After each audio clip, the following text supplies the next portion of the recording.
तो आज मैं आपको बताने वाला हूँ ओपल रत्न के फ़ायदे। किस तरह से ये ओपल रत्न हमारे शुक्र ग्रह के जो असर होते हैं उनको मजबूत कर देता है। शुक्र ग्रह संबंधित कोई भी खराबी हो तो उसको दूर करता है। किसको ओपल रत्न धारण करना चाहिए, किसको ओपल रत्न नहीं धारण करना चाहिए, किस कंडीशन में ओपल रत्न धारण किया जाता है और इसके फ़ायदे क्या हैं। तो दोस्तों, मेरे हाथ में ये आप दो रत्न देख रहे होंगे। एक तो है ओपल और एक है हीरा। ये दो अंगूठियां हैं अलग अलग। तो आज मैं आपको इन्हीं दोनों के लिए जो जानकारी आपके लिए है वो आज मैं आपको देने वाला हूँ। ओपल रत्न और हीरे में दोनों में क्या समानताएं हैं और क्यों ओपल रत्न पहना जाए या फिर हीरा रत्न जो है शुक्र के लिए वो पहना जाए और इसको पहनने से फ़ायदे क्या होते हैं। तो सबसे पहले हम समझते हैं ओपल रत्न के बारे में। ओपल रत्न जो कि एक, देखिए किस तरह से इसके अंदर सतरंगी सी आपको झलक दिखाई देगी। आप ये वीडियो में देख सकते हैं, आपको क्लियरली दिखाई देगा। सतरंगी से एक हल्की सी झिलमिलाती हुई तारों जैसी एक झलक आपको दिखाई देगी। यानी कि एक झिलमिलाती हुई ज़िंदगी, चमकदार ज़िंदगी, ये किससे देखी जाती है? ये देखी जाती है शुक्र से। ओपल जनरली इटली के जो स्टोन होते हैं, इटली से ओरिजिन होता है इसका, और यहाँ पर ये ओपल अच्छा माना जाता है। अब ओपल रत्न की लाइफ बहुत कम होती है। क्यों कम होती है? क्योंकि एक तो ये बहुत ही जल्दी काफ़ी सॉफ्ट रत्न है, बाकी रत्नों के मुकाबले इसकी हार्डनेस कम है, और इसमें बहुत जल्दी माइनर क्रैक्स आ जाते हैं जो कि हमें आँखों से देखने में दिखते नहीं हैं। तो इसका तरीका यही है कि आप ओपल रत्न को 2 या 2.5 साल के अंदर अंदर आप फिर दोबारा बदल दें। तो यहाँ पर क्या होता है कि आपका खर्चा भी बहुत होता है। अब ओपल रत्न आप मार्केट से लेने जाएं तो बहुत सी चीज़ें हैं, बहुत सी चीज़ों को देख समझ कर ही ओपल रत्न लिया जाता है। कहीं डुप्लीकेसी है, कहीं पर सिंथेटिक है, कहीं दो रत्नों को एक साथ जोड़कर रत्न बना दिए जाते हैं। जालसाजी अलग अलग तरीक़ों से लोगों के साथ की जाती है। और दूसरी तरफ ये हीरे की बात की जाए, हीरा जो कि सदा के लिए होता है, जो कभी ख़राब ही नहीं होता है। यानी कि इतनी हार्डनेस है इस हीरे की कि इससे शीशा तक काटा जाता है। और ये हीरा आपने देखा होगा वेडिंग सेरेमनीज़ में, ये सब में क्यों दिया जाता है? क्योंकि शुक्र ही हीरे को रिप्रेजेंट करता है। शुक्र का जो रत्न है वो हीरा है। अब जो हीरा नहीं पहन पाते हैं वो ओपल की तरफ मूव करते हैं, क्योंकि ओपल काफ़ी हद तक सस्ता मिल जाता है। अब ओपल रत्न धारण किसको करना है? धारण पहले समझ लीजिए, धारण किसको करना है, कब करना है, कैसे करना है, तब हम बाकी की बातों पर आगे बढ़ते हैं। सबसे पहले ओपल रत्न उन लोगों को धारण करना है जिन लोगों का शुक्र डिस्टर्ब है, जिनको प्रेम संबंध में कहीं ना कहीं परेशानियां आती हैं। प्रेम संबंध चाहे वो हस्बैंड वाइफ के बीच में हो, चाहे अपने लोगों के बीच में हो, उस व्यक्ति के जीवन में कहीं ना कहीं उसको ये नज़र आता है कि मुझे लोग प्रेम नहीं करते हैं, मुझसे लोग ईर्ष्या करते हैं, जलन करते हैं, घमंडबाजी कहीं ना कहीं मेरे साथ, इस तरह की जो चीज़ें होती हैं अक्सर होती हैं। व्यक्ति का कहीं ना कहीं कलात्मक जो जीवन होता है उस जीवन में कहीं ना कहीं उसको सफलता नहीं मिल रही है। कोई आर्टिस्ट है, कोई लेखक है, कोई अभिनायक, कुछ भी अभिनय वगैरह करते हैं, कुछ भी अगर ऐसे काम करते हैं और अगर उसमें उसको सफलता नहीं मिल रही है तो कहीं ना कहीं शुक्र का जो खराब होना, इस कारण से उसके जीवन में कहीं ना कहीं परेशानियाँ आ रही हैं, असफलताओं का सामना ज़्यादा करना पड़ रहा है। दूसरी तरफ शुक्र अगर कुंडली में खराब हो, शुक्र केतु का योग हो, शुक्र राहु का योग हो, सूर्य और शुक्र का योग हो, तब भी हम ओपल रत्न धारण करते हैं। और दूसरी तरफ अगर राशियों की बात की जाए, जिसकी भी कुंडली में लग्न तुला है, ये देखिए यहाँ पर अगर 7 नंबर लिखा है किसी के, तो वो ओपल रत्न या फिर हीरा धारण करे। दूसरी तरफ अगर मान लीजिए आपकी वृषभ राशि या फिर आपकी तुला राशि है, तब आप ये ओपल रत्न धारण कर सकते हैं। अगर मान लीजिए आपकी राशि कुंभ है, तब आप ये ओपल रत्न धारण कर सकते हैं। आपकी राशि अगर मिथुन या कन्या है, तब आप ओपल रत्न धारण कर सकते हो। सूर्य शुक्र एक ऐसे दो ग्रह हैं, अगर सूर्य की बात करें तो अग्नि है और शुक्र की बात करें तो वो घी है। और जब भी सूर्य शुक्र मिलते हैं तो शुक्र कहीं ना कहीं ख़त्म हो जाता है। वो जो उसके जीवन के में प्रभाव होते हैं वो सब के सब आपके मिटिया मेट हो जाते हैं। कुछ भी जीवन में अच्छा नहीं मिल पाता है, इंसान के जीवन में संघर्ष ज़्यादा रहता है। हेल्थ की प्रॉब्लम की बात करें तो ओपल रत्न आपको फ़ायदा देता है।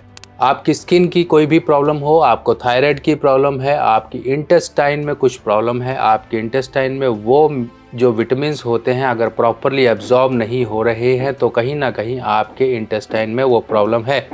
इंटेस्टाइनल जो अल्सर्स होते हैं उसके केस में, और इंटेस्टाइनल जिसको इन्फेक्शन रहता है या किसी भी तरह से डायरिया या कॉन्स्टिपेशन रहती है, क्योंकि ये सारी तकलीफ़ें इंटेस्टाइन से ही देखी जाती हैं, यानी कि हमारी आंत। तो इस तरह से ये ओपेल रतन आपके जीवन में हर तरह की जो एक चमक धमक, आपके जीवन में एक सितारों जैसी ज़िंदगी, उनको कहीं पर भी आपके जीवन में अगर परेशानी आ रही है तो उनको लौटाने में आपके जीवन में ये मदद करता है ओपेल रतन। अब दूसरी तरफ है डायमंड। अगर आप डायमंड पहन ले तो सबसे बढ़िया, क्योंकि शुक्र का एक्चुअल में जो रतन है वो डायमंड ही है। इस बात का ध्यान रखिए, लोग कहते हैं शुक्र का रतन ओपेल है, शुक्र का रतन जरकन है, ये है वो है, ऐसा कुछ नहीं है। शुक्र का रतन एक्चुअल में डायमंड है, यानी कि हीरा। अब हीरा आपके पॉकेट में बहुत ज़्यादा खर्चा करवा देगा, पॉकेट पर आपके भारी पड़ेगा, तो इसका तरीका यही है कि आप ओपेल रतन धारण कर लीजिए। अब ओपेल रतन, और देखिए जब हम सब्स्टिट्यूट पर ही आ गए हैं तब ओपेल रतन और साथ ही साथ दूसरा एक रतन आता है जरकन या फिर मोजोनाइट। अब ओपेल, जरकन, मोजोनाइट, ये तीन आपके पास यहाँ पर सुविधाएं मिल गई हैं कि आप इनमें से कुछ भी चूज़ कर सकते हो। और ऐसा कुछ नहीं है कि हाँ ओपेल पहनेंगे तो ज़्यादा फ़ायदा होगा या जरकन पहनेंगे तो ज़्यादा फ़ायदा होगा, ऐसा कुछ नहीं है। फ़ायदा देना है उस रतन ने जो रतन सही में अभिमंत्रित हो, सिद्ध किया गया हो और प्रॉपर एनर्जाइज हो, सही मेटल में बना हो। इस तरह से अगर पहना जाए तो बहुत फ़ायदा मिलता है। अब ये ओपेल रतन आपको पहनना किस उंगली में है ये समझिए। आपको ओपेल रतन या तो ये इंडेक्स फिंगर में पहन सकते हो, या फिर अपनी मध्यमा उंगली में पहन सकते हो, या फिर अपनी छोटी उंगली में पहन सकते हो। अब छोटी उंगली में ओपेल रतन पहनना थोड़ा मुश्किल हो जाता है, क्योंकि ओपेल रतन की फैलावट ज़्यादा होती है, थोड़ा देखने में बड़ा होता है। तो इसका तरीका ये है कि आप अपनी मध्यमा उंगली में इसको धारण करें या फिर अपनी इंडेक्स फिंगर में।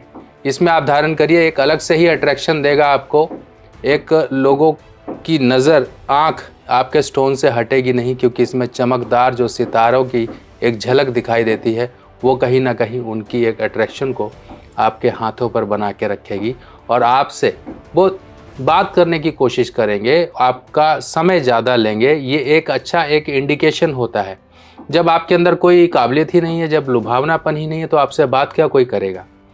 कोई भी आपसे कन्नी काटने की कोशिश करेगा, आपसे दूर भागने की कोशिश करेगा, पर जब आपके पास कोई ऐसी वस्तु है फिर वो पहले आपसे बात करेगा, फिर वो एकदम से पूछ ही लेगा, ये आपका अंगूठी बहुत अच्छी लग रही है, ज़रा दिखाइए, फिर आपकी बात चलेगी। इस तरह से सोचिए कि ये कहीं ना कहीं आपके पास उन अवसरों को पैदा करेगा जिन अवसरों के लिए आप अपने जीवन में अभाव को महसूस करते हो कि कोई बात ही नहीं करता है, कोई मुझे अट्रैक्शन ही नहीं देता है, कोई मेरी वैल्यू ही नहीं समझता है।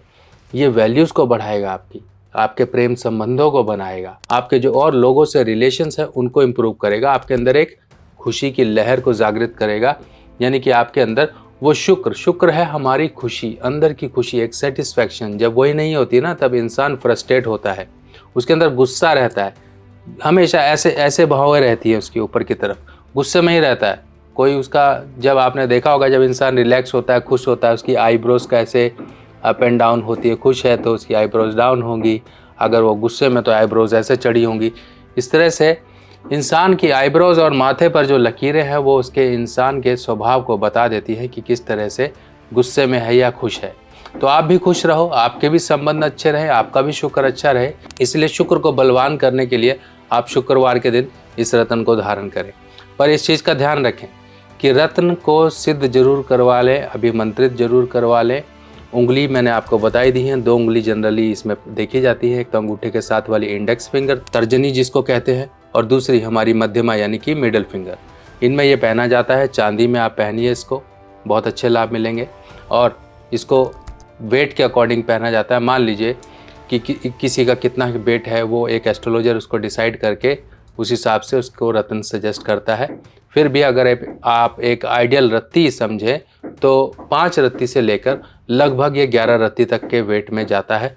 रत्ती होती है 180 मिलीग्राम की एक रत्ती, और कैरेट होता है 200 मिलीग्राम का एक कैरेट। तो रत्ती में आप चलिए, क्योंकि रत्ती ही हमारी चलती है। कैरेट तो एक मापने का तरीका है, जैसे फुट, ग्राम, ये सारे कैरेट या वेट को मापने का एक तरीका होता है, लेंथ को मापने का तरीका होता है। इसी तरीके से एक स्टैंडर्ड जो इंटरनेशनल एक तरीका है नापने का किसी भी रत्न के वज़न को, वो कैरेट है। पर रत्ती हमारी आयुर्वेद में चलती है, रत्ती हमारी एस्ट्रोलॉजी में चलती है, रत्ती हमारा इंडिया में यही पर्पस से चलती है कि रत्ती ही हमारी काम करने वाली है, रत्ती को ही हमने यूज़ करना है, कैरेट का कोई यहाँ पर इम्पोर्टेंस नहीं है। आपके लिए होली पोटली का आयोजन किया गया है। ये होली पोटली आपको आपके जीवन में चल रही अनेकों समस्याओं का निवारण दिलाएगी और आपको जीवन में दिलाएगी एक प्रोटेक्शन, ऐसी प्रोटेक्शन जो कि बुरी नज़र, ऊपरी हवा या फिर किसी ऐसी बुरी शक्ति का आपके जीवन में प्रभाव आ गया है, उन सबको निकाल बाहर करेगी। होलिका दहन वाले दिन आपको ये पोटली से उपाय करना है और प्रत्येक परिवार के मेंबर के अनुसार आप एक एक पोटली मंगा लीजिए, क्योंकि ये सिद्ध की हुई पोटली हैं और स्पेशल होलिका दहन वाले दिन इनका उपाय होता है। और ये पोटलियाँ आपके लिए शुभ मुहूर्त में बनाई गई हैं ताकि आप होलिका दहन का अपना उपाय करके अपने परिवार को प्रोटेक्शन दे सको। और अगर जीवन में कोई परेशानियाँ, तंत्र, बाधा, नज़र दोष या किसी भी तरह की परेशानियाँ, चाहे आपके कामकाज पे, चाहे आपके जीवन पे, चाहे आपके परिवार पे, किसी के ऊपर भी चल रही है, तो उनके सिर से उतारा करके इस होलिका पोटली को आप अग्नि में दहन करके आइए और आपको इस होलिका पोटली से अनेकों लाभ मिलेंगे। एक बार किया गया यह छोटा सा उपाय आपको बहुत बड़े राहत में लेकर आ जाएगा, आपके जीवन में चल रही परेशानियों को दूर करेगा। तो ऑर्डर करने के लिए आप व्हाट्सएप नंबर पर अपना डिटेल भेज के, एड्रेस वगैरह भेज कर आप इसे मंगा सकते हैं। थोड़ी मात्रा में हमारे पास पोटली है, तो जितना जल्दी हो सके आप टाइम से मंगा के अपने उपाय को करें। तो दोस्तों मिलते हैं आपसे नई जानकारी के साथ नई वीडियो में, तब तक के लिए आज्ञा दीजिए। नमस्कार।